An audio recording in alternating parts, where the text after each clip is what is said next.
안녕하세요. 저는 최근에 겪었던 사건 때문에 너무 서러워서 사연을 신청하게 된 30대 후반 여자입니다. 같이 살고 있는 남편과는 결혼 5년 차 되었고요. 4살 된 딸 하나 키우고 있습니다.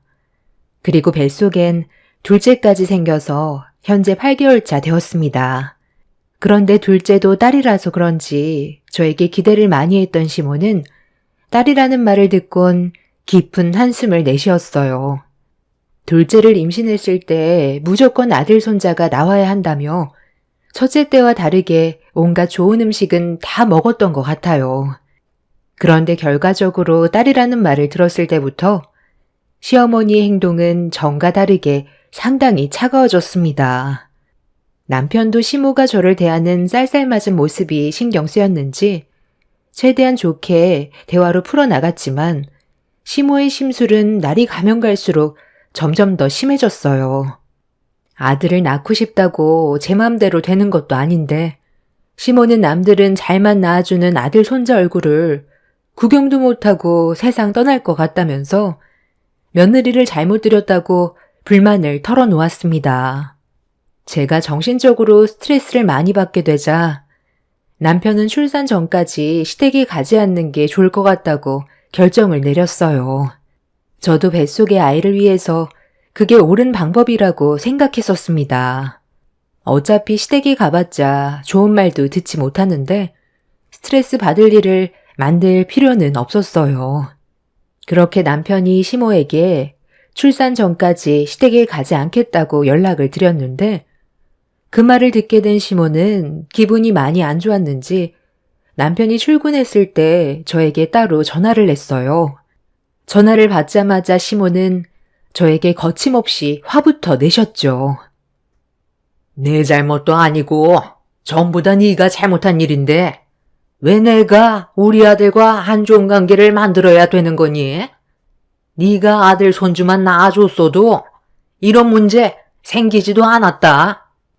첫째 손주가 딸이었으면 둘째는 아들을 낳아줘야 되는 건 기본 아니니? 받아 먹을 건 다 받아 처먹어 놓고 이제 와서 출산 전까지 만나지 않겠다고? 어머님, 성별을 제가 결정할 수 있는 문제는 아니잖아요. 저도 어머님이 원하는 아들 손자 안겨드리고 싶지만 말처럼 쉽게 해결되는 것도 아니라서 저도 많이 답답해요. 셋째 계획은 언제 세울 거니? 설마 둘째에서 끝낼 건 아니지?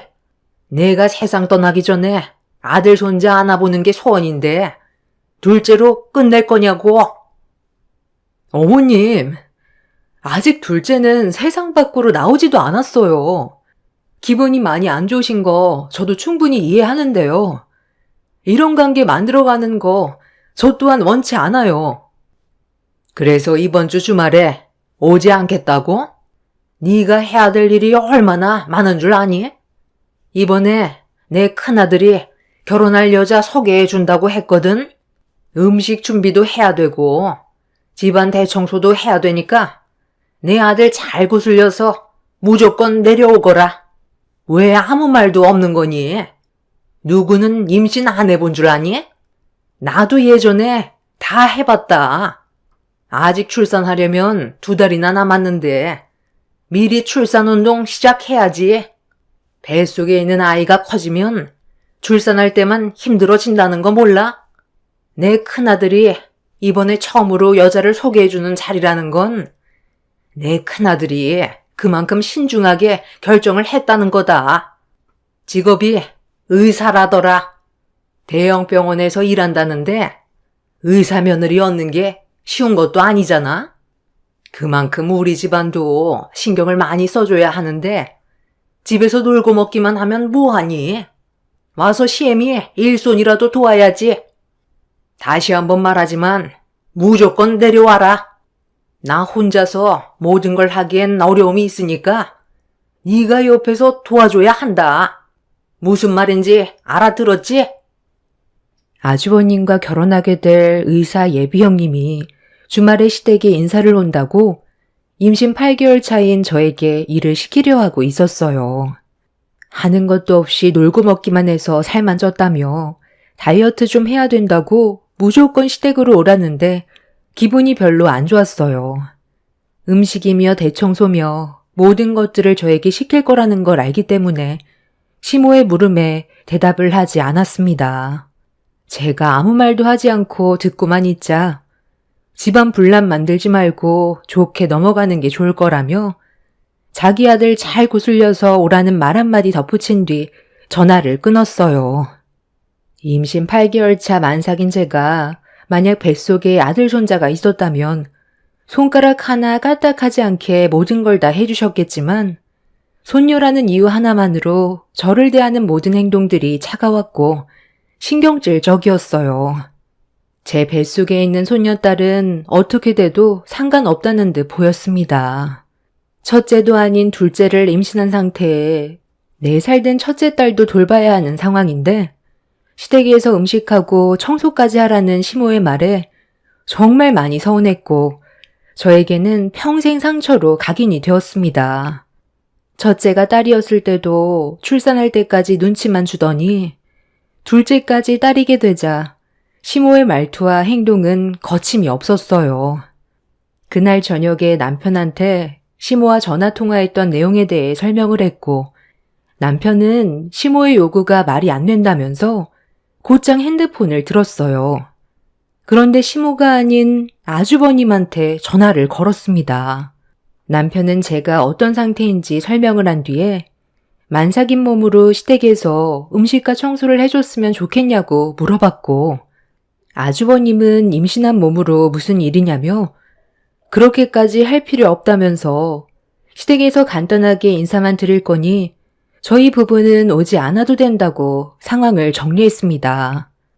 예비 형님이 많이 바빠서 잠깐 얼굴 보는 건데 굳이 그렇게까지 신경 쓰지 않아도 된다며 임신한 몸으로 애도 돌봐야 하는데 그러다 몸살이라도 나면 큰일이라고 절대로 시댁에 오지 말라며 대화를 마무리 지었습니다. 남편은 그렇게 아주버님과의 전화를 끊자마자 곧장 시모에게 다시 전화를 걸었어요. 어머니, 좀 전에 형이랑 전화통화했어요. 이번 주 주말에 예비 형수님 인사 온다면서요? 그래서 그 문제 때문에 형과 대화 좀 나눠 봤는데요. 아주 잠깐 인사만 드리는 자리라 우리까지 오지 않아도 된다고 하더라고요. 음식 만들 필요도 없다던데요. 그리고 이 사람 만삭인 몸으로 애도 봐야 하는데 무슨 음식을 만들어요. 거기에 청소까지 하라고 했다면서요. 엄마가 원하는 아들 손자가 아니라 해도 똑같은 손주인데 이건 정말 너무한 거 아니에요? 그래서 오지 않겠다는 거야? 너희 형이 처음으로 결혼할 여자를 데려오는 건데 잠깐 있다가 간다 해도 신경 써주는 게 받는 사람 입장에선 그게 얼마나 크게 다가오는 줄 모르니? 걔는 내가 좋게 설명해서 오라고 했는데 상황을 이런 식으로 만들어? 잠깐 전화 좀 바꿔봐라. 말 한마디 전달 못해서 집안 분란을 키우냐고. 집안을 무너뜨리는 건 어머니죠. 상식적으로 생각을 좀 해보세요. 이 사람 만삭인 상태에서 혼자서 4살 된 딸까지 돌보고 있어요. 하루하루가 버티기 힘든 상황이라고요. 내일 아침에 장모님 오시기로 했고 이번 주 주말 내내 같이 있을 예정이니까 이 사람한테 오라고 하지 마세요. 시모는 남편과 한참 동안 서로 언성을 높이면서 안 좋은 말들을 주고받더니 집안의 불안은 전부 저로 인해 시작되는 거라면서 꼴도 보기 싫으니까 오지 말라며 전화를 끊어버렸어요. 제 상황에 대해서는 전혀 생각해주지 않고 오로지 시모의 입장에서만 말씀하시는 게 너무 서운했어요. 남편은 차라리 잘 된 거라며 이참에 한동안 얼굴 볼 일 없을 거니 더 이상 신경 쓰지 말라고 했지만 남편과 통화할 때 들려온 시모의 화가 난 목소리는 안 좋은 일이 일어날 것만 같은 느낌이 들었습니다. 그렇게 저는 주말에 출장을 떠난 남편 대신 엄마가 아이들 보는 걸 도와주셨는데 저녁에 연락도 없이 갑자기 시모가 찾아왔어요. 당황한 저와 엄마는 일단 문을 열어주긴 했었는데 시모는 제가 시댁에 가지 않아서 화가 머리끝까지 올라왔는지 얼굴을 붉히며 집 안으로 들어오셨습니다.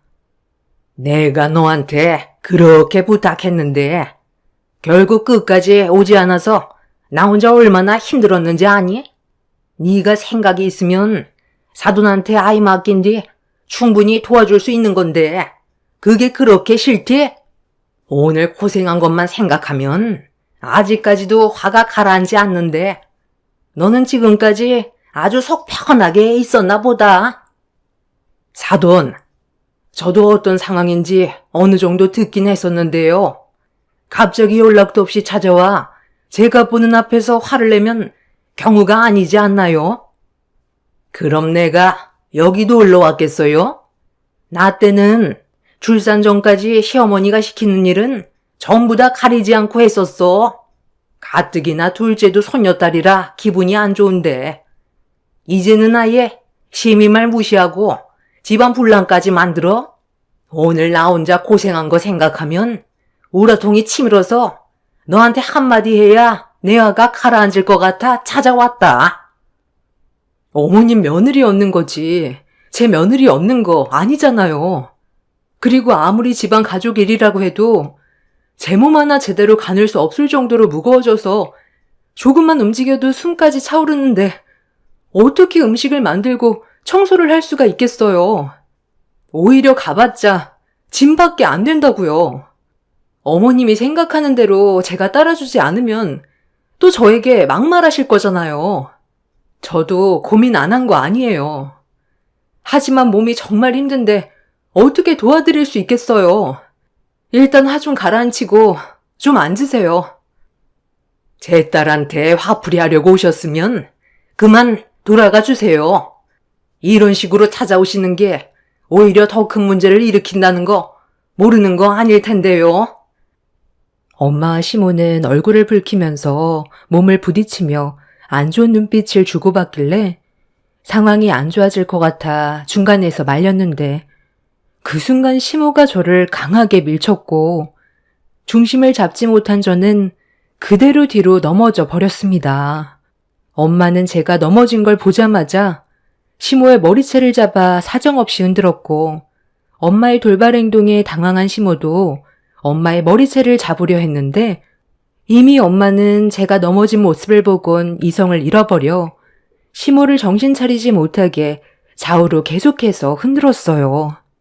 그렇게 바닥으로 내동댕이 쳐진 시모가 엄마를 노려보면서 자기 몸에 손을 댄 거에 대해서는 조용히 넘어가지 않을 거라며 화를 내자 엄마도 임신한 저를 밀친 거에 대해 좋게 넘어갈 생각 없다면서 시모의 말을 받아쳤어요.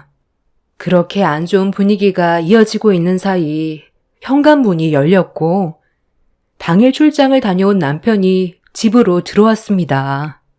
아주 잠깐 눈앞에 펼쳐진 상황을 파악하던 남편은 이 모든 게 시모 때문에 벌어진 일이라는 걸 눈치챘는지 시모를 일으켜 세운 뒤 집 밖으로 쫓아내려 했는데 그 순간 시모가 남편의 뺨에 손을 올렸습니다. 저와 엄마는 시모의 행동에 경악을 했고 남편도 당황한 듯 보였어요. 내가 널 어떻게 키웠는데 어떤 상황인지 물어보지도 않고 엄마를 내칠 수 있어? 지금 엄마 머리를 봐봐라. 오늘 예비 며느리 인사 온다고 해서 미용실 가서 비싼 돈 주고 머리까지 만졌는데 사돈이 내 머리를 이 지경으로 만들어 놨다고. 너는 엄마가 당하고 있었는데도 아무렇지도 않은 거야? 제가 없을 때 무슨 일이 있었는지 안 봐도 딱 알 수 있는데 뭐하러 물어봐요. 오늘 형이 예비 형수님과 결혼 문제로 집에 데리고 왔을 때 엄마 혼자 고생한 것 때문에 화가 나서 분풀이 하려고 왔겠죠. 제 말이 틀렸어요? 엄마 머리가 만신창이가 된 건 임신한 이 사람한테 해서는 안 될 행동을 했으니까 장모님이 화가 나셔서 엄마 머리를 그렇게 만든 거 아니겠어요? 안 봐도 딱 보이는데 어떻게 엄마 편을 들어달라는 거예요? 제 얘기가 틀리면 말씀해 보세요. 시모는 남편의 말에 당황했는지 말을 더듬기 시작했어요. 남편은 더 이상 듣고 싶지 않다면서 시모를 집 밖으로 내쫓아 버렸습니다. 시모는 남편까지 편을 들어주지 않자 화를 가라앉히지 못하고 현관문을 수차례 발로 걷어찬 뒤 집으로 돌아갔어요. 그렇게 시모가 한바탕 난리를 치고 떠난 뒤에야 숨을 쉴 수 있었고, 엄마는 시모가 임신한 저를 강하게 밀쳐서 큰일 날 뻔했다면서 소파로 넘어진 게 천만다행이라며 저를 침대에 눕혀주었어요. 엄마는 시모의 행동을 이해할 수가 없다고 남편한테 불만을 털어놓았고, 남편은 흥분한 엄마한테 죄송하다며 고개를 떨구었습니다. 그렇게 한바탕 난리를 친 이후 한동안 시모에게 연락도 없었고 어느 정도 안정을 되찾아가고 있었는데 어느 날 아주버님한테 전화가 왔어요. 상견례 문제로 남편과 상의를 하고 있었습니다. 아무래도 상견례는 가족들과 함께 모여야 하는 자리라 아주버님은 남편한테 조심스럽게 물어봤어요. 시모가 저희 집에서 한바탕 난리 쳤다는 걸 알고 있어서 상견례 자리에서 시모의 얼굴을 보는 게 불편할지도 모른다고 생각했는지 참석을 안 해도 된다며 부담스러워하지 말라고 했는데 아주버님 일은 별개라 남편은 저와 상의하고 다시 연락 주겠다면서 전화를 끊었습니다. 그렇게 남편과 한참 동안 대화하고 내린 결정은 상견례는 참석하기로 결정을 내렸어요. 그래도 양가 집안 모이는 자리인데 남편이 참석 안 하는 건 그 집안에 대한 예의가 아닌 것 같아 상견례는 가기로 했었죠.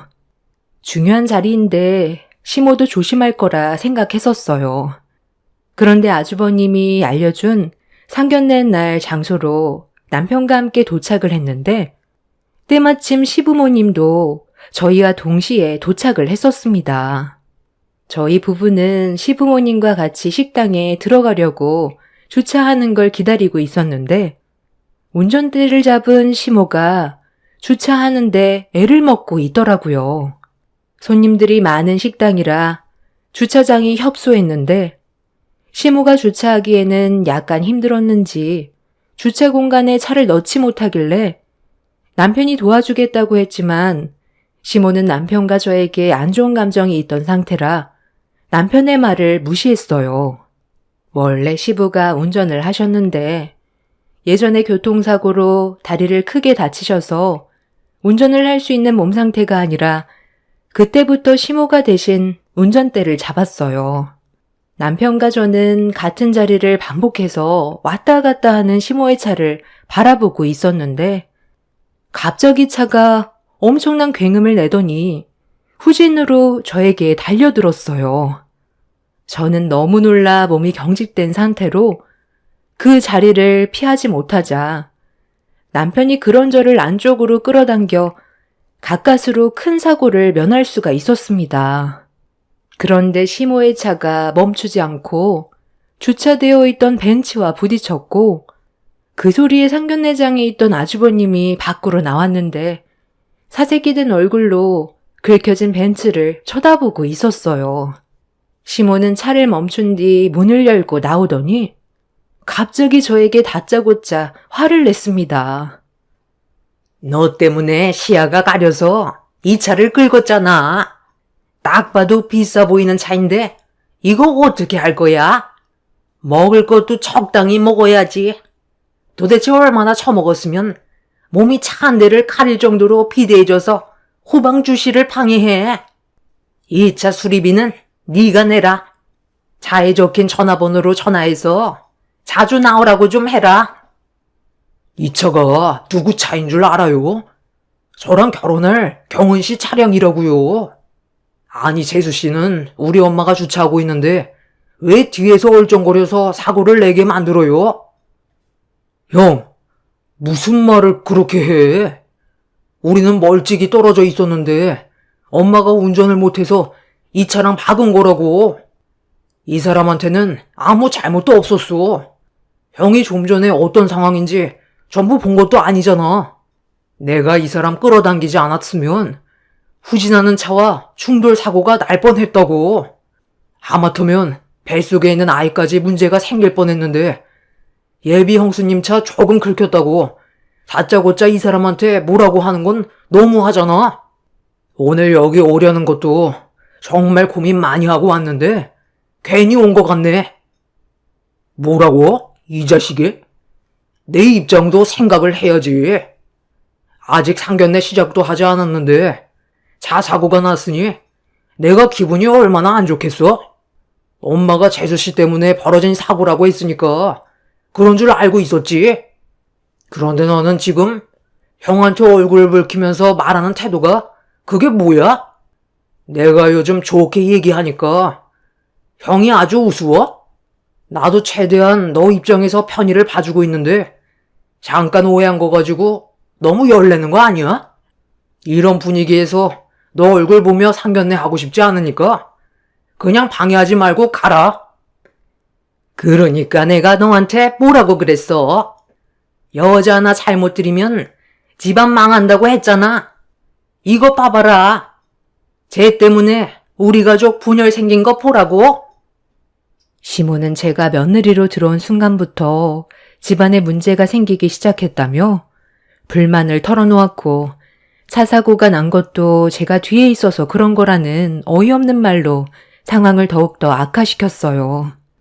아주버님도 상견례 때문에 예민해진 건 알고는 있는데 그렇다고 아무 잘못 없는 저에게 막말을 퍼붓는 건 너무하다 싶었어요. 시모는 자기 집안에 저만 사라지면 된다고 당장 꺼지라면서 만삭인 제 뺨을 후려쳤고 시모의 돌발 행동에 경악한 남편은 소리치며 화를 냈어요. 시모에게 뺨을 세게 맞게 된 저는 귀가 먹먹할 정도였는데 순간적인 충격으로 인해 너무 놀랐는지 몸이 경직돼 아랫배에 진통이 오기 시작해 그 자리에 주저앉아 버렸습니다. 남편은 저에게 괜찮냐며 시모의 멱살을 잡으려다 사색이 든 얼굴로 다급히 병원에 가자고 하길래 남편에게 부축을 받아 다시 몸을 일으키려던 순간 시모가 뱃속에 있는 손녀딸은 필요가 없다며 들고 있던 가방으로 저를 향해 사정없이 휘둘렀어요. 남편은 정신 나간 시모에게 그만 좀 하라며 강하게 밀쳤고 아주버님은 엄마한테 무슨 짓이냐며 남편의 멱살을 잡아 주먹을 쥐어 올리는 충격적인 상황이 벌어지려는 그때 뒤에서 아주버님을 향해 누군가 소리를 질렀어요. 지금 뭐 하는 짓이야? 그 손 내리지 못해?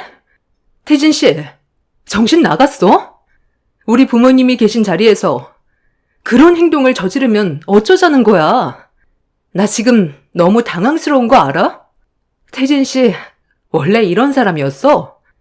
어떤 상황인지 내가 지금 알진 못하지만 무력을 행사하는 건 절대로 안 될 행동이라고. 당장 그 손 내려. 이거 놔. 형한테 정말 실망했어. 어떻게 나한테 손을 올리려 할 수가 있어? 우리가 뭘 잘못했는데. 엄마가 모든 상황을 악화시킨 거라고. 여보, 괜찮아? 왜 그래? 애가 나을 것 같아? 저기요, 의사라고 하지 않았어요? 이 사람 좀 도와주세요. 숨을 못 쉬고 있는 것 같아요. 제발 좀 도와주세요. 네? 숨을 못 쉰다고요? 잠시만 좀 나와주세요. 일단 답답할 수 있는 겉옷부터 벗어야 할 것 같아요. 아, 그리고 서둘러 물 좀 가져다 주세요. 저기요, 정신 차리세요. 아니, 잠깐만. 지선 언니야? 나야, 나. 몰라보겠어? 언니, 지금 정신 잃으면 안 돼. 일단 숨을 크게 쉬려고 노력해봐. 언니! 순간적으로 너무 큰 충격과 스트레스를 받았는지 갑작스런 진통과 함께 숨이 쉬어지지 않았어요. 눈앞의 시야가 검게 변하기 시작하는데 너무 무서웠고 눈이 거의 감기려 할 때쯤 저에게 반복적으로 언니라고 목 터지게 부르는 목소리가 귀에 들리는데 눈을 뜰 힘이 없었습니다. 이대로 세상을 떠나는 건가 싶던 그 순간 남편이 가져온 물에 적신 수건으로 제 얼굴과 몸을 주무르며 감싼 뒤 물을 한 모금 들이켜게 되자 조금씩 안정을 되찾을 수 있었고 숨을 다시 내뱉을 수 있었습니다. 어느 정도 정신이 들어 숨을 고르고 있는데 저를 바라보며 눈물을 흘리고 있던 여자와 눈이 마주쳤어요. 저를 바라보며 반가운 얼굴로 자기를 못 알아보겠냐고 반가워하는 모습의 여자를 쳐다보는 순간 전혀 예상치 못한 상황에서 만나게 된 동생과 마주하게 되었습니다. 제가 고등학생 때 아빠의 사업이 무너져서 이사를 많이 했었는데 어느 주택가로 이사를 간 적이 있었어요. 집주인분께서 1층을 싼 가격에 임대를 해주셔서 금전적으로 여유가 없던 저희 가족은 많은 도움을 받을 수가 있었습니다. 그런데 어느 날 중학생 정도 되어 보이는 여학생이 집주인분과 함께 대문을 열고 들어왔어요. 처음 본 여자아이였는데 그때 사모님이 그 여자아이를 입양했다는 말을 하셨습니다. 그때부터 저희는 조금씩 친해지기 시작했고 친언니 동생처럼 지내게 되었었죠. 학창 시절을 같이 보냈었고 좋은 관계를 유지하다가 아빠가 일 때문에 다른 지역으로 이사를 결정했고 결국 동생과의 인연은 그렇게 끝이 나게 되었습니다. 서로 연락도 주고받았었는데 어느 순간부터 전화번호가 바뀌어서 더 이상의 연락은 할 수가 없었어요. 그렇게 추억으로 간직한 채 살아가고 있었는데 상견례 자리에서 만나게 될 줄은 상상조차 하지 못했었죠. 저도 너무 놀라 동생이 얼굴을 보면서 그동안 보고 싶었다며 눈시울이 붉어져 있었는데 그때 식당에서 나오신 동생의 양부모님께서 저를 보고 깜짝 놀라셨어요. 예전에 저희 가족에게 많은 도움을 주셨던 분들과 다시 만나게 되니 너무 반가웠습니다. 그런데 저와 동생의 사이를 모르고 있던 시모 아주버님은 많이 당황했는지 말까지 더듬으면서 어떤 관계냐고 물어보길래 동생이 과거에 있었던 일들에 대해 설명해 주었습니다. 시모는 사색이 된 얼굴로 심각해진 상황을 정리하기 시작했지만 이미 수습이 될 수 없을 정도로 분위기가 안 좋았었고 동생도 아주버님과의 관계를 정리할 생각을 가지는 듯 싶었어요. 이미 남편에게 손을 올리려는 행동부터 실망을 많이 한 듯 보였습니다. 저는 오래간만에 만나게 된 동생에게 절대로 며느리로 들어올 생각하지 말라며 잘못된 선택으로 인생을 망칠 수 있다고 동생의 결혼을 막았어요. 제가 그동안 시모에게 겪어왔던 모든 수모를 전부 다 털어놓았고 동생은 시모의 운전으로 손상된 자기 차를 배상해달라며 시모에게 화를 냈습니다. 동생의 양부모님 또한 제 편에 서서 시모가 저지른 잘못된 행동에 대해 법적 도움이 필요하면 도와주겠다며 손을 내밀어 주셨네요.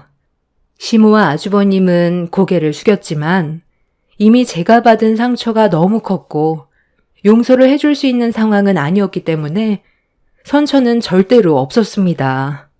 식당 앞 주차장에 있던 CCTV에 녹화된 영상으로 시모에게 법적 소송을 제기했어요. 남편은 그날 이후 시모와 아주버님과의 가족 관계를 끊어버렸습니다. 시모는 그날 이후 저에게 선처해달라며 용서를 구하러 왔지만 절대로 받아줄 생각 없습니다. 소송 물을 생각 없고 제가 받은 피해에 대해 보상받을 생각이에요. 요즘도 아들 손자를 원하는 시모가 있다는 것도 웃기지만 뱃속에 있는 아이가 딸이라는 이유로 저를 함부로 대한 시모를 절대 용서해주고 싶지 않습니다. 어제는 저희 부모님이 장사하시는 식당에까지 찾아와서 오래간만에 만난 동생과 아주버님이 다시 시작할 수 있도록 연결 좀 해달라며 철판을 깔고 사정을 했다는데 그동안 참고 있던 엄마가 더는 안 되겠다고 생각했는지 음식물 쓰레기가 담겨있던 우물통을 가지고 나와서 시모의 머리 위로 쏟아 부었어요. 처음부터 잘했으면 이런 안 좋은 상황도 발생되지 않았을 텐데 무식한 시모의 잘못된 행동이 가져온 결과였네요. 앞으로 시댁에는 절대 가지 않을 생각이에요. 곧 출산이 임박했는데 남편만 바라보며 행복하게 살려고요. 제 사연 들어주신 분들 감사합니다. 안녕하세요. 저는 40대 여자입니다. 최근에 시부의 장례식이 있었어요. 이것저것 정신없이 정리하다 보니 벌써 시부가 돌아가신 지도 한 달의 시간이 지나가 버렸습니다. 제가 사연을 신청하려고 마음먹은 이유는 시부의 장례식 때 있었던 일들이 너무 기가 막히고 말이 안 나올 정도로 황당했던 사건이 눈앞에 펼쳐졌었는데요. 그때의 상황이 아직까지도 저에겐 엄청난 충격으로 남아있는 상태라 글을 쓰는 지금도 정신적으로 괴롭긴 하지만 많은 분들이 제가 겪었던 일들을 들어주셨으면 좋겠어요. 평소 운동을 좋아하고 건강하셨던 시부가 어느 날 건강에 문제가 생겨 병원에서 검사를 받았던 적이 있었어요. 옆구리에 통증이 반복적으로 일어나서 고통을 참아오다가 도저히 안 될 것 같으셨는지 혼자서 병원을 가셨는데 시모에게 전화가 왔을 때 저희 부부는 충격적인 말을 듣게 되었고 온 가족이 급하게 시댁으로 향했어요.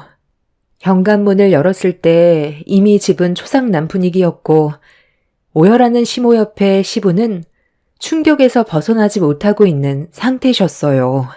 시댁에 오기 전에 전화통화로 듣게 된 시부의 병명은 췌장암 말기였고 이미 손을 쓰기에는 어려운 상태였습니다. 다른 장기에도 벌써 암이 전체적으로 퍼진 상태였어요. 항암 치료를 받는다 해도 기대하기 힘들다며 의사는 주변 정리를 권할 정도로 상황이 좋지가 않았었죠. 저는 그때 췌장암을 처음 들어봤었는데 알고 보니 암 중에서도 치료하기가 제일 어렵고 이미 병명을 알았을 때는 진행 상태가 많이 늦어버려 완치가 될 수 없는 무서운 병이라는 걸 알 수 있었어요.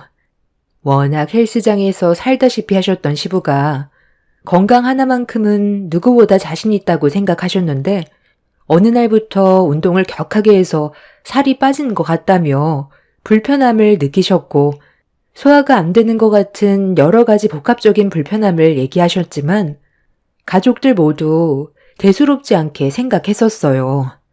시부가 운동을 너무 격하게 해서 그런 부작용이 온 거라고 말하니까 저희는 그런 줄 알고 있었고 겉으로 보기에도 별다른 문제는 없어 보였습니다. 그런데 췌장암 말기 판정을 받고 돌아왔으니 얼마나 충격을 받으셨겠어요.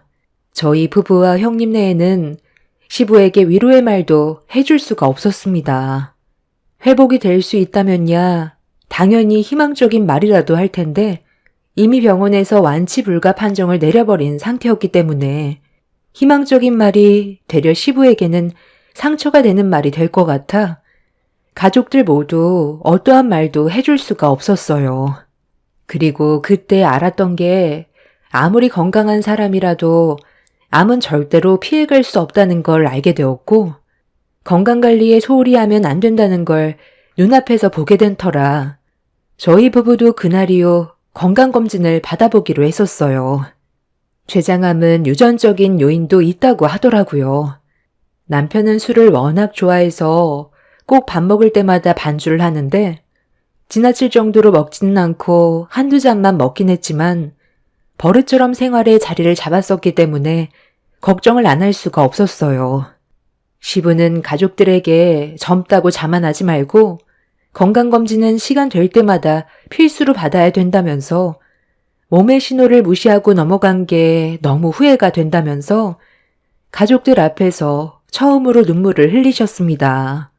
시모는 그래도 지푸라기라도 잡는 심정으로 병원에 입원해 치료를 받는 게 좋지 않겠냐며 시부를 설득했지만 이미 시부는 현실을 받아들이고 연명치료를 거부했어요. 남은 시간 살아보겠다고 병원에서 발버둥 치다 떠나는 것보다 주어진 시간을 가치 있게 쓰고 싶다며 현실을 받아들이셨네요. 그렇게 시부는 얼마 남지 않은 시간을 바쁘게 보내셨고 후회 없는 삶을 보낸 뒤 숨을 거두셨습니다.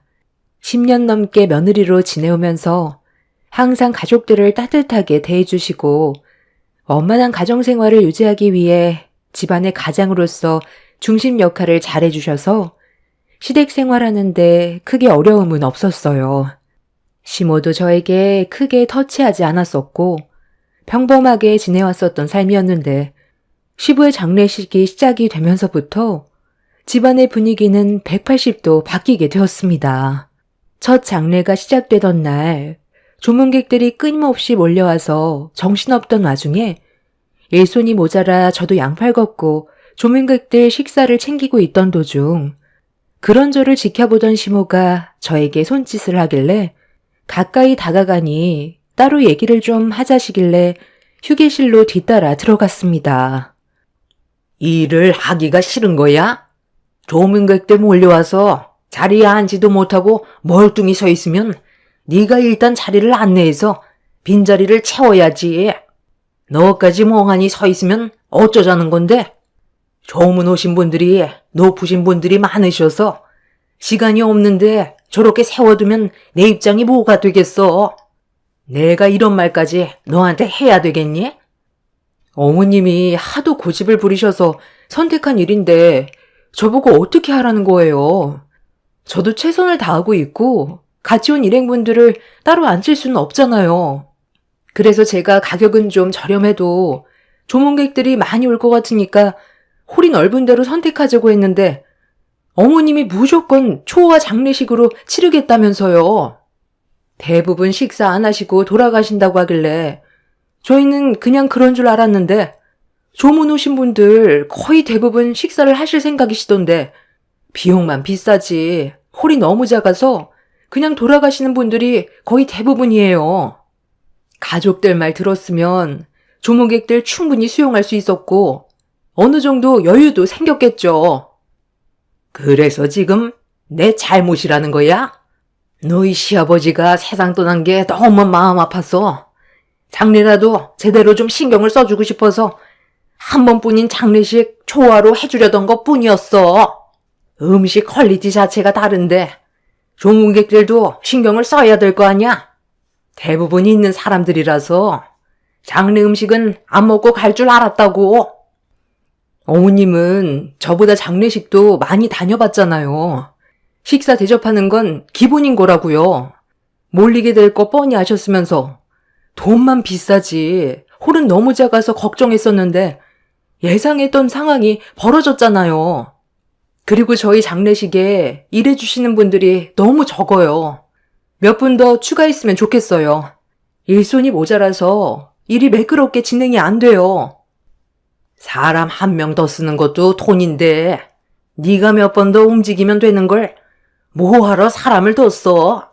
주방 보는 사람 2명에 홀 담당 2명이면 충분하지. 그리고 오늘이 첫날이라 조문객들이 많이 오는 거지. 내일이면 한가해서 일하는 사람들도 놀 게 뻔한데 뭐하러 돈을 쓰니? 지금도 많은 돈이 들어가서 후달려 죽겠는데. 어찌됐든 저는 최선을 다하고 있으니까 너무 뭐라고 하지 마세요. 그리고 아까부터 신경이 좀 쓰였는데 어머님 옆에 있던 남자분은 누구예요? 내가 그런 것까지 너한테 일일이 말을 해줘야 되니? 쓸데없는데 참견할 생각하지 말고 너한테 주어진 일이나 잘해라. 바쁘니까 빨리빨리 움직여. 시모는 평소 제가 알던 모습과는 많이 달라 보였어요. 시부가 떠나서 정신적으로 많이 힘들어서 좀 예민한 것 같아 그냥 넘어가려 했지만 분위기 자체가 너무 달랐어요. 그냥 딴 사람 보는 것 같은 느낌이 들었고 저를 함부로 대하는 행동들이 적응이 되지 않았죠. 그리고 시모에게 시선을 떼지 않고 주위를 맴돌고 있는 한 남자가 제 눈에 들어왔는데 상당히 거슬리더라고요. 시모와 연관되어 있는 사람 같아 보였는데 처음 보는 사람이었고 제가 누구냐고 여쭤보는 말에 예민하게 반응하신 걸 보면 시모와 의문의 남자가 서로 가까운 사이라는 건 짐작할 수 있었습니다.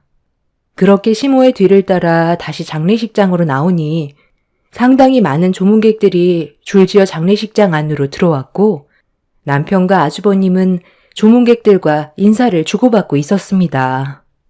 형님은 장례식이 있기 전에 하필 식중독에 걸려 탈수까지 오는 바람에 병원에 입원 중이라 다음날 오기로 이미 얘기가 되어 있던 터라 시모는 모든 일을 저에게 시켰어요. 누가 봐도 저는 장례식 상조 도움이었죠. 그렇게 정신없이 바쁘게 움직이던 사이 저희 엄마가 먼 길을 달려오셨어요.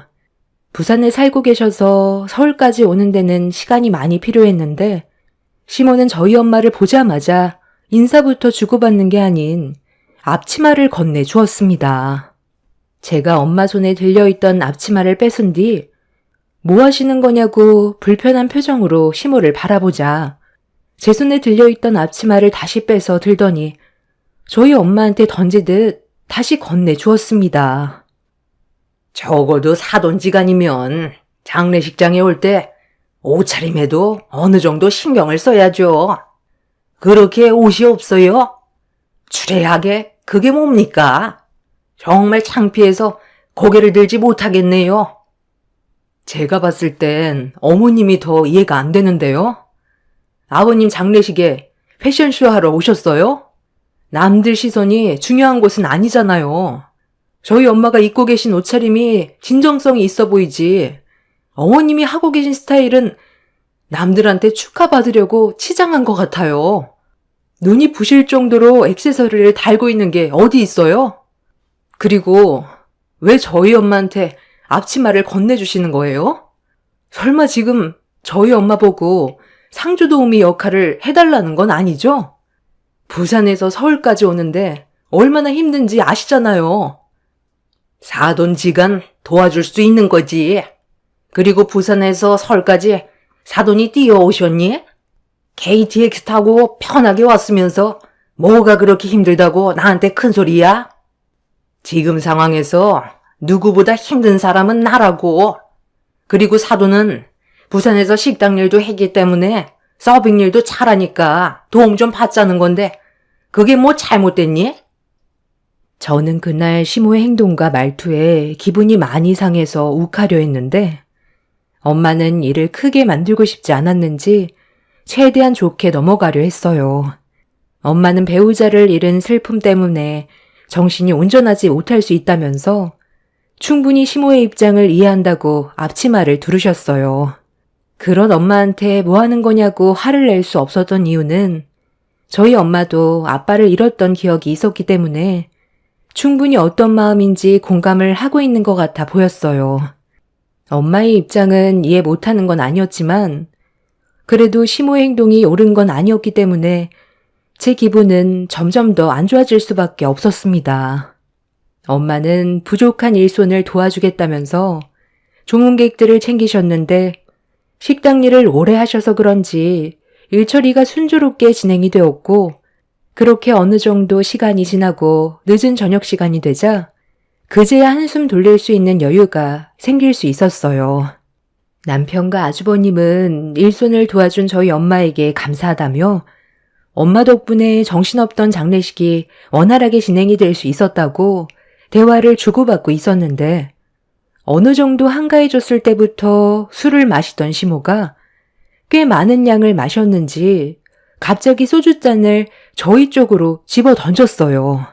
시모의 돌발 행동에 너무 놀란 저희 가족은 당황했고 남편과 아주버님이 시모에게 달려가 그만 들어가서 쉬는 게 좋을 것 같다며 시모를 휴게실로 들여보내려 했는데 두 형제의 손을 뿌리치더니 갑자기 저희 엄마한테 삿대질을 하면서 막말을 퍼부어대기 시작했습니다.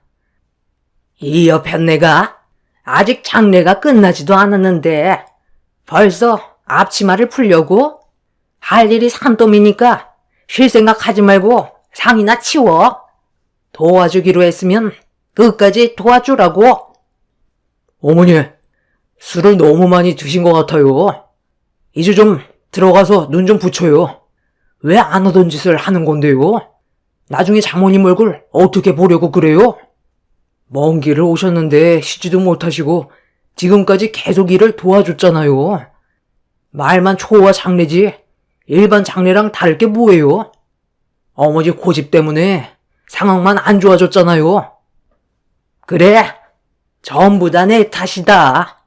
나도 너희 아빠한테 그동안 못해줬던 것들이 생각이 나서 미안한 마음에 장례라도 신경 써주고 싶어서 선택했던 것 뿐이야. 옵션만 초호하지 별반 차이 없다는 거 엄마도 느끼고 있잖아요. 그럼 장모님이 도와줬으면 고맙다는 말 한마디라도 해주는 건 당연한 건데 저 사람도 옆에 있는데 어떻게 옆에 내라는 말을 할 수가 있어요? 주변 사람들이 저희를 뭐라고 생각하겠어요? 술 먹었다고 해서 남한테 상처 주는 건 잘못된 거예요. 김서방, 그만하고 얼른 모시고 들어가게. 사돈이 지금 제정신이겠나? 배우자가 떠난 아픔 때문에 지금 무슨 말을 하고 있는지도 모르고 있을 거야. 엄마도 똑같이 아빠 먼저 보냈었는데도 저렇게 하진 않았죠. 어머님이 저러는 건 그냥 화풀이 하는 걸로밖엔 안 보인다고요. 방금 한 말 당장 수습하세요. 너까지 꽤 감히 어디서 명령질이야? 그동안 내가 너한테 쌓인 불만이 얼마나 많았는 줄 알아? 너희 시아버지가 옆에 있어서 참고 있었던 거지. 네가 우리 집 며느리로 들어온 순간부터 지금까지 마음에 들었던 적 한 번도 없었다. 그간 내 아들 얼굴 보고 싶어서 아무 말도 안 했던 건데 이제 나도 더 이상 참으면서 살지 않을 생각이다. 사돈은 딸 교육을 어떻게 시켰길래 저렇게 버릇이 없어요? 어른한테 얼굴 붉히면서 대드는 게 맞는 거예요? 술을 너무 과하게 드신 것 같은데 이제 그만하시죠. 다른 건 다 참고 넘어갈 수 있지만 제 딸을 욕하는 건 저도 참는데 한계가 있을 것 같네요. 안 참으면 뭐 어쩌게요? 한 대 치시게? 장례식장에 들어간 돈도 상당해서 스트레스 받는데 잘 됐네. 땡값이라도 받아서 본전치기하게 쳐볼 테면 쳐봐요. 아이, 그만 좀 해요. 어머니, 원래 이런 사람이었어요? 그동안 가족들한테 보여줬던 모습들은 전부 다 가식이었던 거예요? 도대체 이러는 이유가 뭐예요? 장례 끝나면 가족들 얼굴 안 보고 싶어서 일부러 이러는 거냐고요? 지금 세령 엄마도 식중독에 걸려서 병원에 있는 것도 신경 쓰이는 게 한두 가지가 아닌데 어머니까지 이러면 정말 힘들다고요. 더 이상 일을 키우지 말고 그만 들어가서 쉬세요. 어머니는 지금 좀 쉬어야 될 것 같아요. 아, 제발 좀 들어가시라고요. 이건 내가 쉬고 싶으면 알아서 들어갈 테니까 밀지 말라고. 야, 이 여편네야. 뭘 그렇게 쳐다보고 있어? 빨리 상 치우라는 말 안 들려? 일당 주면 되잖아. 시모가 뱉은 마지막 말에 온 가족이 경악을 했고 너무 큰 충격을 받아 다들 놀란 상태였는데 아까 전부터 신경 쓰이던 한 남자가 시모 옆으로 다가왔어요.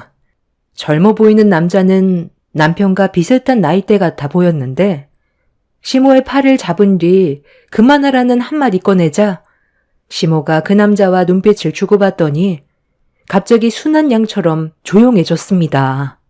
가족들은 예상치 못한 상황에 당황했고 남편이 시모 옆에 있던 남자에게 누구냐고 물어보는데 아무런 대답도 하지 않고 시모를 끌고 휴게실로 걸음을 옮기더라고요. 남편은 자기를 무시하던 남자의 행동에 기분이 나빴는지 몸을 돌려 세우면서 시모의 팔을 잡고 있는 손을 분리시켰고 목소리를 높이는 순간 시모가 남편의 뺨에 손을 올렸습니다. 순식간에 벌어진 일이라 너무 놀랐고 아주버님까지 시모의 팔을 잡으면서 뭐 하는 거냐고 화를 내자 시모는 아주버님의 얼굴에도 손을 올려 버렸어요. 전혀 예상치 못한 광경에 장례식장은 조용해졌는데 병원에 입원해 있었던 형님이 언제 왔는지 시모에게 소리를 질렀어요.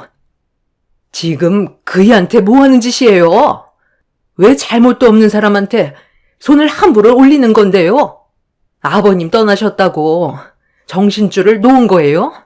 저 남자가 누군데 어머님 자식인 이 사람한테까지 손을 올리는 거냐고요? 저기요, 그쪽이 누구냐고 물어봤잖아요. 처음 보는 얼굴인데 설마 어머님이랑 바람 피운 관계세요? 쓸데없는 말 할 거면 너도 앞치마 두르고 일이나 도와라.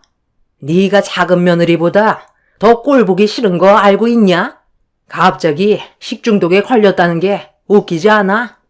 한창 바쁠 때 식중독에 걸려서 병원에 입원했다는 거 솔직히 조문객들이 많이 올 거 뻔히 알고 있으니까 한가해질 때쯤 오려고 미리 계획했던 거잖아.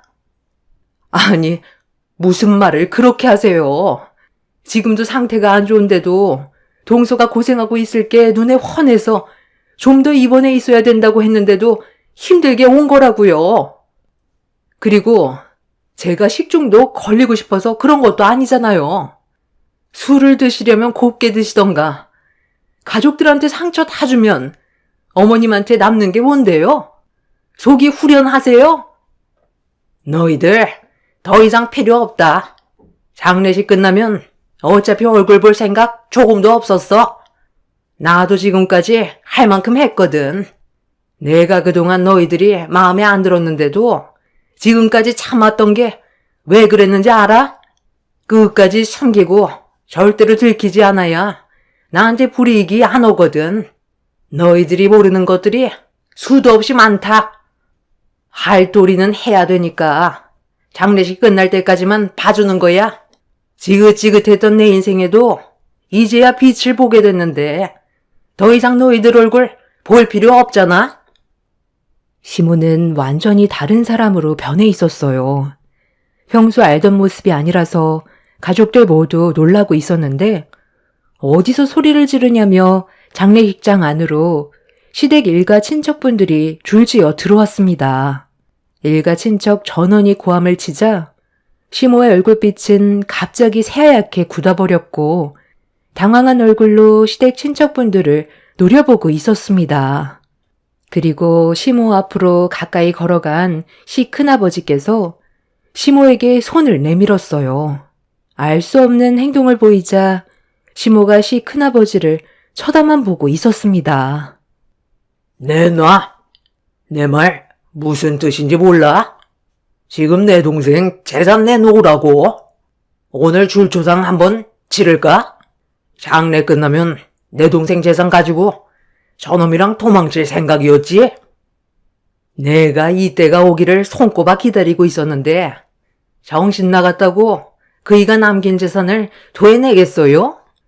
어차피 법적으로 모든 재산은 제 이름으로 옮겨지는 건 당연한 거고 저도 지금까지 그 사람 한 사람으로서 최선을 다하며 살아왔었기 때문에 재산에 대해서는 아주버님이 관여할 수 있는 문제는 아니죠.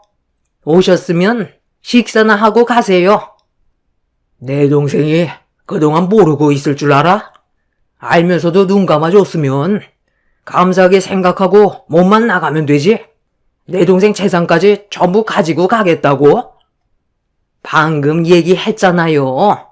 지금까지 할 만큼 했으면 된 건데 뭘 더 해야 되는 건데요. 눈 감아준 걸 아니까 저도 집안의 균형을 무너뜨리지 않기 위해 최선을 다했잖아요. 그래서 내 동생 재산을 내놓지 않겠다는 거야? 그럼 애들은 어떻게 할 건데? 이런 사실을 모르고 살았던 애들 입장은 생각해봤어? 저놈, 네가 바람 피워서 낳은 자식이잖아. 우리 가족들과 피 한 방울 섞이지 않은 완전 남의 자식이라고. 바람 피웠던 놈이 도망치다가 사고로 죽는 바람에 뱃속에 있는 아이한테는 죄가 없으니까 내 동생이 그동안 모른 척하고 지냈었던 거잖아. 그때 당시에 엄마가 필요했던 아이들한테 상처 주기 싫어서 내 동생은 계속 참고 살아왔었고 바람 피워서 태어난 아이 부족함 없이 키우게 해줬으면 이제 조용히 떠나면 되지 재산까지 가져가려 해? 너는 내 동생 재산 가져갈 수 없어. 그 사람과 약속한 게 있거든요. 자기가 눈을 감기 전까지는 애들이 이 사실을 몰랐으면 좋겠다고 했었는데 솔직히 저는 평생 입 다물고 살아야 될 줄 알았어요. 이런 사실을 애들이 알면 안 되니까 건강을 철저하게 관리하길래 평생 입 다물고 살아야 하나 싶었거든요. 그런데 건강했던 그 사람이 췌장암에 걸려 떠나게 될지 누가 알았겠어요? 얘도 제 배 아파 낳은 또 다른 자식이에요. 당연히 행복해야 될 권리가 있고 그동안 외롭고 힘들게 살아왔기 때문에 이제는 행복하게 해주고 싶어요. 그래서 나에게 넘어온 재산 제 아들한테 다 퍼줄 거예요. 그이가 이미 저를 용서했는데 아주버님이 나한테 뭐라고 할 처지는 못 되죠. 아주버님과 남편은 이런 사실을 전혀 알지 못했었는지 엄청난 충격을 받았었고, 시모 옆에 서 있는 남자가 시모의 또 다른 혼의 자식이었다는 거에 혼란스러워하고 있었어요.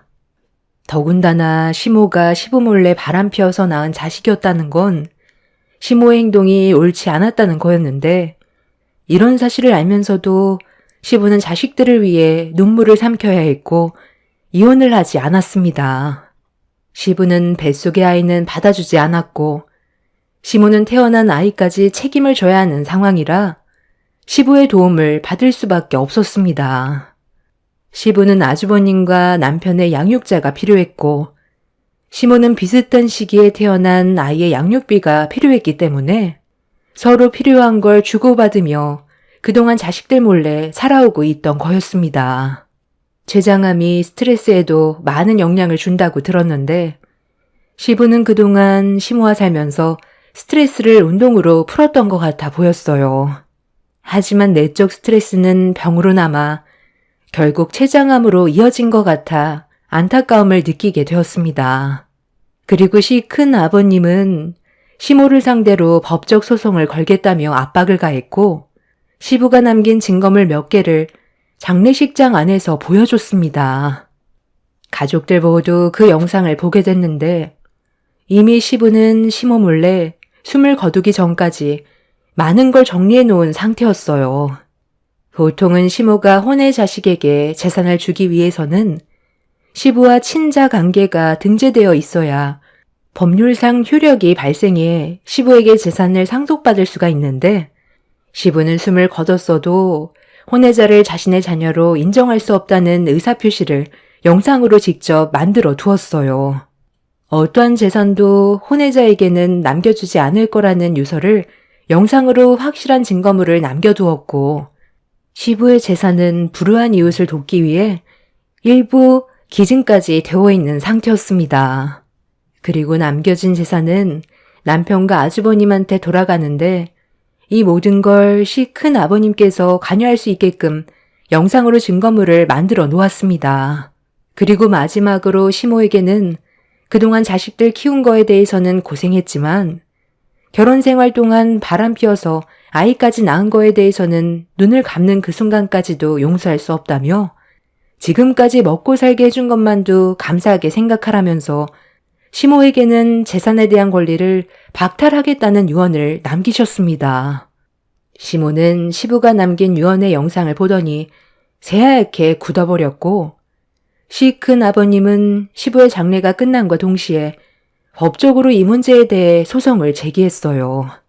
그리고 지금 현재 법적 공방이 오고 가고 있는 상태입니다. 시부의 유언이 어느 정도 적용은 되어 시부의 재산은 아주버님과 남편이 거의 대부분 가져가게 되는 걸로 마무리가 되어가고 있지만 시모가 그동안 시부와 살면서 법적 관계를 유지해온 부분과 이혼을 하지 않고 서로의 이득을 위해 합의하고 부부관계를 이어온 거에 대해선 법률상 부부임을 인정하는 거기 때문에 재산의 일부분은 시모에게도 어느 정도 돌아가게 되는 걸로 틀이 잡혀 있는 상태입니다. 시 큰 아버님은 시모에게 땡전 한 푼 쥐어줄 수 없다면서 현재 항소를 제기했어요. 그리고 이 일이 있고 난 이후부터 아주버님과 남편은 시모의 얼굴을 단 한 번도 보지 않았습니다. 과거의 행동에 대해선 모두가 용서하고 싶지 않은 것 같습니다.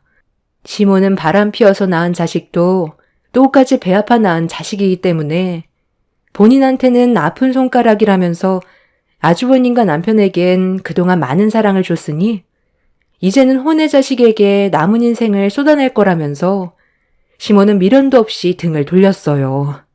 그래도 함께 살아온 세월이 있는데 어떻게 조금의 고민도 없이 등을 보일 수 있는 건지 이해가 되지 않더라고요. 이 일로 인해 시모와는 완전히 연을 끊게 되었지만 차라리 잘 된 것 같아요. 남편이 시모와 혼의 자식을 보면서 스트레스 받다가 시부처럼 암에 걸리느니 차라리 얼굴 안 보고 사는 게 속 편할 것 같습니다. 나중에 병들어 몸 아프게 되면 분명 땅을 치고 후회할 날이 올 겁니다. 이런 말도 안 되는 기가 막힌 일들이 눈앞에 펼쳐졌다는 게 아직까지 믿어지지가 않네요. 시 큰 아버님이 시모의 혼의 자식을 뒤에서 몰래 조사를 해봤다는데 제대로 된 가정 환경에서 자라지 않고 커서 그런지 시모가 주는 돈으로 거의 매일 노름빵을 드나들고 있다는 말을 들었는데 시모는 아직까지 그 사실을 모르는 것 같아요. 나중에 얼마 되지도 않는 남은 돈까지 전부 다 탈탈 털리고 나면 머리 굽히고 들어오려 하겠죠. 그 전에 저희는 시모가 찾지 못하게 다른 곳으로 이사할 생각입니다. 이런 제 기가 막힌 사연을 들어주신 분들 감사합니다. 안녕하세요. 저는 최근에 파혼을 하게 된 30대 여자입니다. 별로 기억하고 싶지 않은 일이지만 이번 일을 통해서 많은 걸 배워서 사연을 신청하게 되었습니다.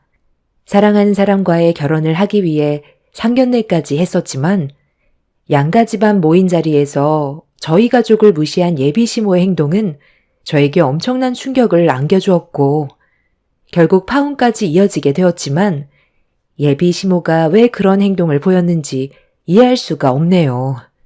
저희 집안이 그렇게 못 사는 집안은 아닙니다.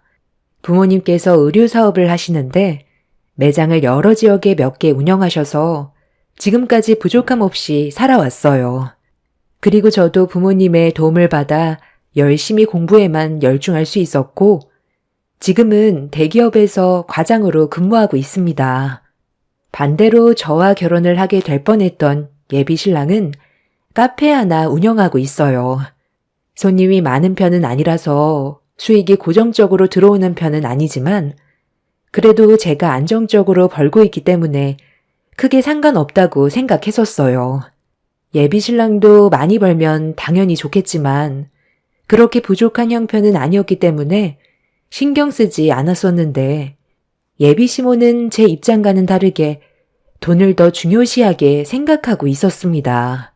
어느 날 퇴근을 하고 예비 신랑을 보기 위해 카페를 들렸었는데 그때 처음으로 예비 시모와 직접 얼굴을 대면한 적이 있었어요. 그때부터 시작된 저와 예비 시모의 팽팽한 긴장감은 상견례까지 이어지게 되었고 예상하지 못한 사건들이 연달아 터지게 되는 일이 생겨버리게 되었습니다. 진혁아, 엄마 왔다. 근처에서 밥 먹고 지나가다가 오늘 엄마 지인분들이 우리 아들이 만드는 커피 한 잔씩 하고 싶다길래 잠깐 들렸는데 커피 좀 줄 수 있지? 아, 당연하죠. 몇 잔 드리면 돼요? 그런데 왜 다들 안 들어오시고 밖에 서 계시는 거예요? 들어오셔서 편하게 드시다 가시라고 해요. 우리가 또 다른 일정이 있어서 커피만 받으면 되니까 괜찮다. 다들 아메리카노 먹는다고 했거든? 7잔 부탁 좀 할게. 그런데 옆에 같이 있는 사람은 누구? 아, 제가 며칠 전에 얘기했잖아요. 결혼하고 싶은 사람이 생겨서 조만간 인사드리러 간다고 했었는데 기억하시죠? 예비 시모는 남자친구의 말을 듣더니 저를 위아래로 훑어봤어요. 그런데 저를 훑어보는 시선이 그렇게 좋아 보이지는 않았습니다. 첫인상이 마음에 들지 않았는지 제가 인사를 드렸는데도 고개만 까딱하시곤 무시하더니 예비 신랑과 대화를 주고받고 있었죠. 이런 분위기를 남자친구도 인지했는지 예비 시모의 행동에 약간 당황스러워하는 것 같아 보였습니다. 저도 가끔 남자친구의 일을 도와주기도 해서 같이 커피를 만들어 내어드렸는데 제 커피는 옆으로 쓱 밀더니 남자친구가 만든 커피만 한쪽으로 빼고 있었어요. 예비 시모는 제가 만든 커피를 마시러 온 게 아닌 자기 아들이 만든 커피를 마시러 온 거라면서 같은 기계에서 나온 커피라도 느낌 자체가 다르다며 제가 만든 건 저보고 마시라면서 첫 대면부터 딱딱한 말투로 저와 거리를 두고 있었어요.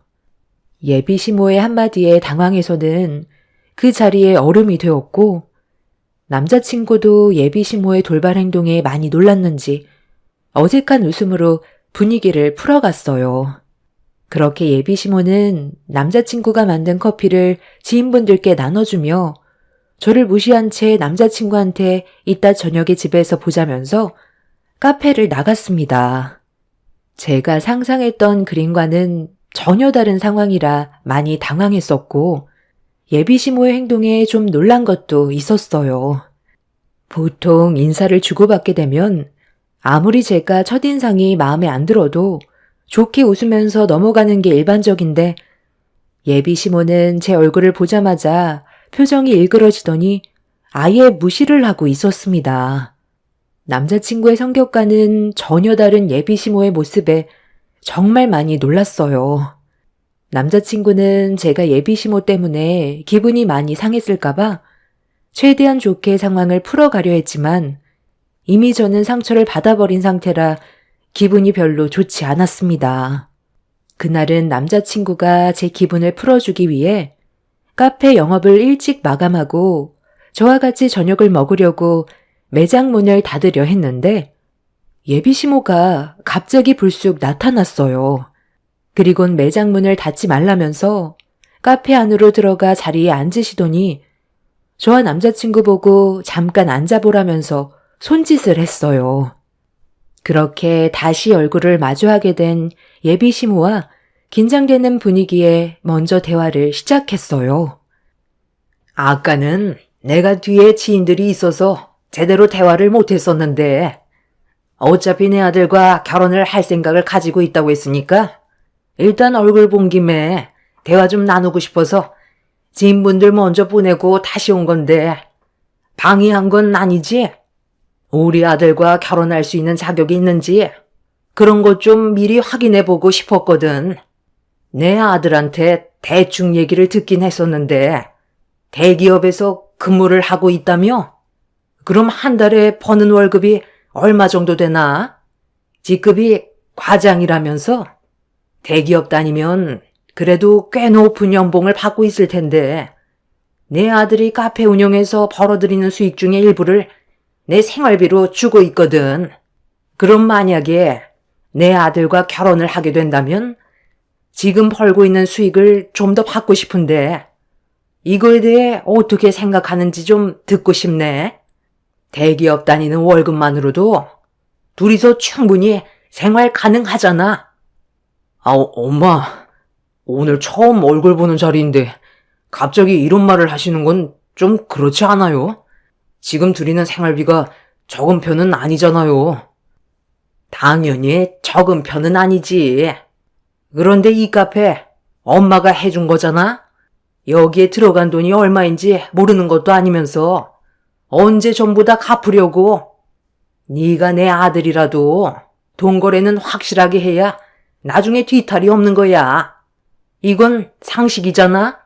지금까지는 너 혼자 벌고 있었으니까 내가 카페 수익의 절반을 가져갔었지만 둘이 결혼한다면 당연히 카페 운영에서 들어온 수익의 90%는 가지고 와도 되잖아. 엄마도 여기저기 돈 들어갈 때가 많아서 이런 얘기 하는 거다. 내가 지금 한 말에 대해 혜영 씨라고 했나? 혜영 씨는 어떻게 생각하고 있는지 들어보고 싶은데 그래도 내가 원하는 며느리의 조건이 맞는지 들어는 봐야 하지 않겠어? 예비 시모는 저와 첫 대면에서부터 돈 얘기를 먼저 꺼내고 있었어요. 남자친구는 천천히 갚으면 되는 거 아니냐고 저에게 돈 얘기를 하는 건 잘못된 것 같다고 했지만 예비 시모는 남자친구의 말을 딱 잘라버리고 제 입에만 집중을 하고 있었어요. 저는 상황에 따라 다르겠지만 남자친구가 예비 시모에게 돈을 빌려 카페를 운영하고 있다면 하루빨리 갚고 자신의 카페로 만드는 게 좋을 것 같다고 설명을 드렸어요. 하지만 생활에 많은 지장이 생길 정도로 돈을 갚는 것보단 결혼하게 되면 돈 들어갈 곳이 많기 때문에 어느 정도는 저희 생활에도 여유를 줬으면 좋겠다는 의견을 드렸습니다. 제 말이 끝나자마자 예비 시모는 알 수 없는 표정으로 저를 한참 동안 쳐다봤어요. 그리곤 결혼을 하고 싶다면 남자친구가 카페에서 벌어들이는 수익에 대해선 기대하지 않는 게 좋을 거라고, 빌려준 돈을 전부 다 갚기 전까지는 제가 버는 월급으로 생활하라면서 저희 입장에 대해서는 조금도 이해해주지 않았습니다. 대기업에 다니고 있는 제가 버는 월급으로 결혼 생활을 하길 원했는데 그 말을 듣고 있던 저는 남자친구의 친엄마가 맞는지 그것부터 의심이 되더라고요. 아무리 생각을 해봐도 자식이 잘 되는 걸 원하지, 자식한테 돈을 빌려줘서 카페를 운영할 수 있게 매장을 차려줬다 해도 돈을 받는 걸 떠나서 시간이 걸리더라도 어느 정도 안정적인 생활이 가능해질 때까지는 봐줄 수 있는 건데, 예비 시모는 제가 벌고 있는 돈으로도 둘이서 충분히 먹고 살 수 있다며 양보 같은 건 절대 없었어요. 남자친구 어머니는 본인이 하고 싶은 말만 딱 하고 자리에서 일어나더니 자기 아들과 결혼하고 싶으면 자신이 한 말에 대해서 진지하게 생각해 봐야 할 거라며 그렇게 카페를 나갔습니다. 저는 갑자기 찾아온 예비 시모가 좀 전에 저를 대했던 행동을 미안하게 생각해서 다시 온 줄 알았는데 그건 제 착각이었고 더 큰 문제가 생겨 당황스럽기만 했어요. 보통 엄마들과는 좀 다르다는 걸 그때 처음 알게 되었고 남자친구가 많이 힘든 생활을 해왔을 것 같은 느낌이 들었습니다. 그렇게 예비 시모가 떠난 이후 저는 남자친구와 이 문제에 대해 한참 동안 진지하게 대화를 이어나갔어요. 결혼도 중요하지만 예비 시모의 성격이 일반 사람과는 많이 다르다는 걸 느꼈기 때문에 고민을 안 할 수가 없었습니다. 남자친구가 운영하고 있는 카페가 수익이 일정한 것도 아니고 꽤 많은 돈을 들여서 매장을 차린 거라 예비 시모에게 도움받은 금액을 전부 다 갚으려면 최소 5년은 예비 시모에게 고스란히 바쳐야 되는 상황이었어요.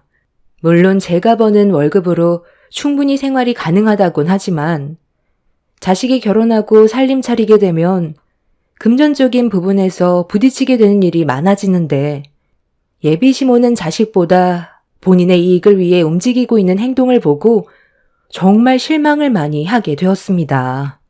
저와 남자친구는 한참 동안 대화한 끝에 빌린 돈이라고 생각하고 결국 몇 년 안에 갚는 걸로 해서 끝내기로 결정을 내리게 되었습니다. 아무리 모자지간이라 해도 빌렸으면 갚아야 되는 건 당연한 거라 생각해 최대한 좋게 넘어갔어요.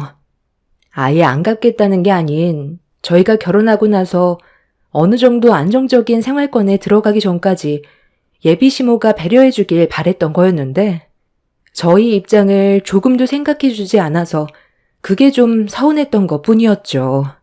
그렇게 저와 남자친구는 예비 시모의 조건에 응했고 카페를 운영하면서 벌어들이는 수익의 90%는 시모가 가져가는 걸로 결론을 내렸습니다. 남자친구는 이 문제 때문에 예비 시모와 얼굴을 붉히면서까지 다퉜다는 말을 들었는데 저도 기분이 별로 좋지는 않았어요.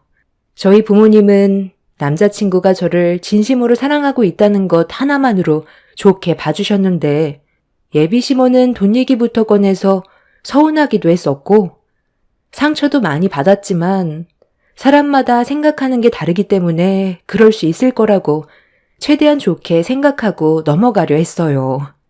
그렇게 저도 정식적으로 예비 시댁에 인사를 하게 되었고 시모가 말한 조건에 대해 받아들이겠다고 결정을 내린 끝에 결혼 허락을 받을 수 있었습니다.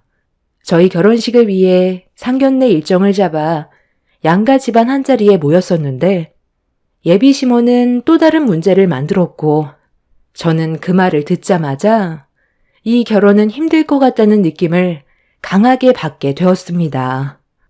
예비 신랑이 잡은 상견례 장소가 레스토랑이었는데 음식은 미리 남자친구가 선정을 해놓은 상태였어요. 그런데 예정된 시간보다 상견례 자리에 동생이 좀 늦어서 예비 시모는 기분이 좀 그랬는지 시간 약속이 정말 중요한 건데 너무 늦는 거 아니냐면서 상당히 불편해하길래 동생이 늦을 수밖에 없는 상황에 대해 설명을 드렸어요. 동생의 직업이 변호사인데 담당한 사건의 의뢰인이 찾아와서 잠깐 상담을 해주는 바람에 좀 늦을 것 같다고 상견례를 먼저 시작하는 걸로 최대한 좋게 상황을 풀어나갔어요. 처음부터 시작이 불안했었는데 어색한 대화를 주고받고 있었을 때 때마침 동생이 들어왔습니다. 시계를 보니 20분이 늦었었고 동생은 중요한 사건을 담당해서 의뢰인과 상담을 하느라 좀 늦었다며 양해를 구했어요. 엄마는 예비 시부모님의 눈치를 보면서 이제 막 들어온 동생에게 뭐라도 시켜주고 싶은 마음에 메뉴판을 들어 열었는데 엄마가 메뉴판을 동생에게 건네주더니 전부 다 영어로 되어 있어서 동생이 직접 시키는 게 좋겠다는 말을 꺼내는 순간 마주보고 앉아있던 예비 시모가 갑자기 저희 엄마를 보며 웃음을 터뜨렸어요. 예비 시모를 뺀 양가 집안 모두 당황했고 왜 그런 행동을 보였는지 알 수 없던 그때 예비 시모가 뱉은 한마디에 저는 기분이 팍 상했었고 남자친구는 제 표정을 살피더니 예비 시모의 입을 틀어 막았습니다. 아유, 세상에. 내가 틀린 말 한 것도 아닌데 왜 입을 틀어막고 그러니? 영어로 된 메뉴판도 읽지 못하는 모습이 웃겨서 좀 웃은 것뿐인데 그럴 수도 있는 거잖아. 자식이 대기업 다니면 뭐해? 부모가 상식 이하인데 제가 원래 몰상식한 집안과는 상종을 안 하거든요. 기본적인 건 그래도 하셔야죠. 영어로 된 메뉴판 하나 읽지 못하는 모습을 보니 어떤 삶을 살아왔는지 대충 알 수 있겠네요. 둘째 아드님은 하버드 법학 박사까지 나왔다면서 어떻게 예비 사도는 기본적인 영어도 읽을 줄 모르세요? 지금 말이 너무 심한 것 같은데요? 저도 할 말은 해야 될 것 같네요. 저희 엄마가 영어를 못 읽을 수도 있는 거지. 그게 상견례에서 중요한 문제인 건가요? 그러는 당신은 영어를 얼마나 능숙하게 잘하는데 우리 엄마를 무시하는 거죠? 그래서 당신 집안은 얼마나 잘났는데요. 내가 봤을 때 당신이 더 몰상식해 보이는데? 어디다 대고 우리 엄마한테 그런 막말을 짓거려. 내가 지금 결혼을 구걸하는 것도 아닌데 어디서 우리 집안을 무시하냐고.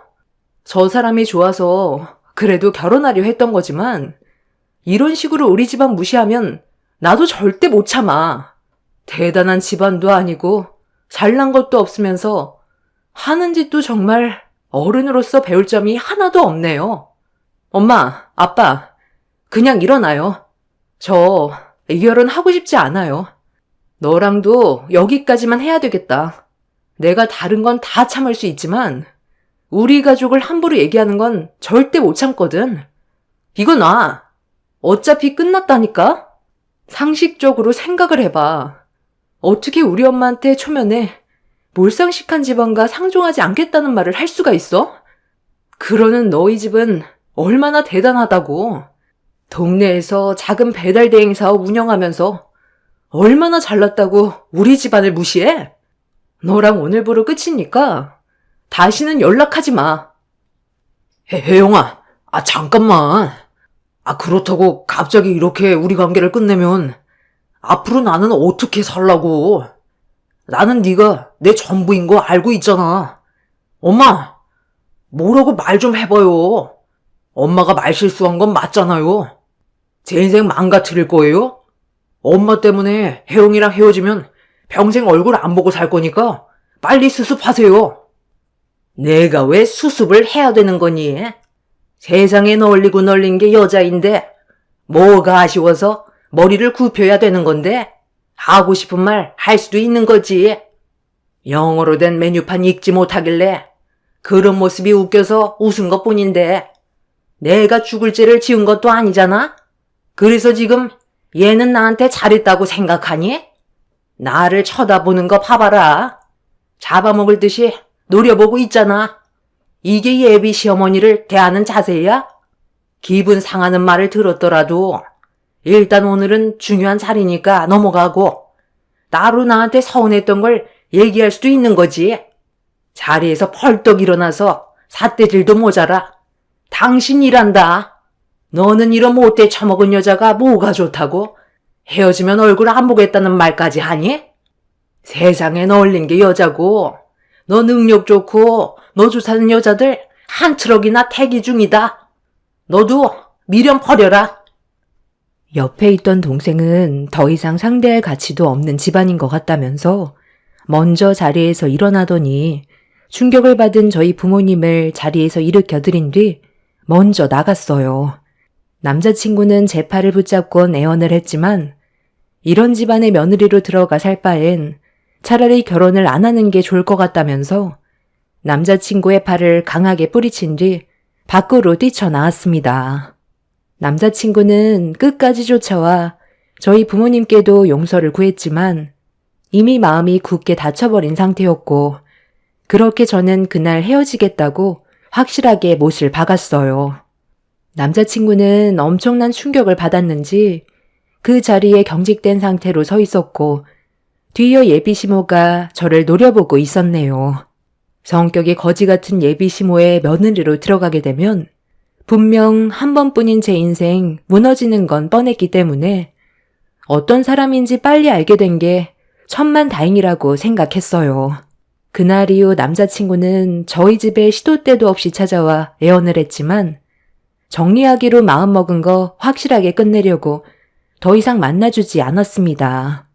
그런데 상견례 이후 제 동생이 예비 시모였던 그 사람의 행동에 화가 많이 났는지 얼마 뒤 엄청난 사건을 터뜨려 버렸습니다.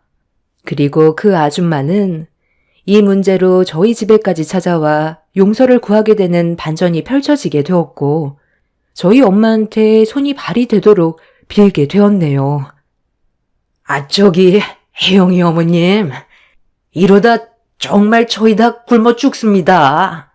힘들게 자리 잡았는데 이대로 망하면 저희는 뭐 먹고 삽니까? 이만큼 했으면 이제 그만해도 되잖아요. 저는 상식이 뭔지 보여주기 위해 행동한 것뿐인데 뭐가 잘못됐다는 건가요? 그럼 정상적으로 영업을 하시던가요? 잘못은 그쪽에 해놓고 왜 저희한테 와서 용서를 구하는 건데요? 양심 있게 행동하세요.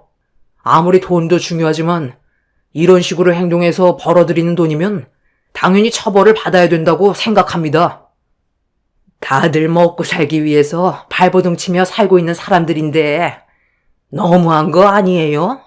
아무리 법도 중요하다지만 어느 정도 융통성 있게 넘어갈 수도 있는 거잖아요. 이러다 정말 우리 입에 풀칠하기도 힘듭니다. 왜 다른 업체들은 놔두면서 왜 우리한테만 이러는지 모르겠네요. 상견례 때 그 말 한마디 해서 그런 거예요?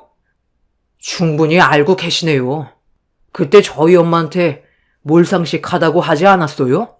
그래서 그쪽 집안은 얼마나 상식 있게 살고 있는지 확인해 봤는데 이건 뭐 상식을 떠나 돈만 벌어먹으려고 불법인 걸 알면서도 지키지 않는 모습을 보니 상식이 뭔지 확실하게 알려주고 싶었어요. 저는 뿌리를 뽑을 때까지 멈추지 않을 생각입니다. 이미 소문이 전부 다 퍼졌던데요. 그쪽 업체에서 배달 업무를 맡으면 벌금 때문에 벌어들이는 수입보다 벌금으로 나가는 돈이 훨씬 많아진다고요. 저는 법조인이라 법에 벗어나는 행동은 절대로 용서가 안 되거든요. 그래서 법대로 행동한 것뿐이니까 저희 집에 찾아오지 마시죠. 그 아줌마가 저희 집에 찾아온 이유는 동생의 분노가 그 집안 사업에 막대한 피해를 주고 있었고 폐업 직전까지 와서 벌어들이는 수익이 확 줄다 보니 발등에 불이 떨어져 저희 집에 찾아온 거였어요. 그 집안은 배달 대행 업체를 운영했는데 오토바이 배달 기사분들 특성상 한 건이라도 최대한 빨리 배달을 해야 그 집안의 돈이 되기 때문에 아줌마는 배달 기사들을 압박하면서 돈을 벌어들이고 있었습니다.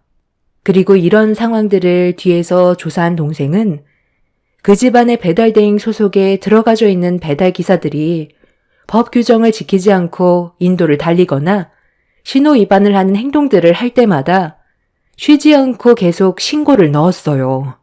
동생은 일이 바빠 직접 움직일 수 없었기 때문에 꽤 많은 사람들을 모집해 배달기사들이 법규를 준수하지 않는 행동을 보일 때마다 무조건 촬영해서 전부 다 신고를 넣었습니다. 처음 벌금의 시작은 적었지만 시간이 지날수록 납부해야 되는 벌금의 액수가 몇십에서 몇백 단위까지 올라가더니 몇천만 원까지 올라가게 되자 버는 돈에 비해 납부해야 되는 벌금이 훨씬 많아지게 되자 배달기사들이 결국 두 손 두 발 들게 되었고 그 동네는 배달 안전지역으로 바뀌게 되었죠.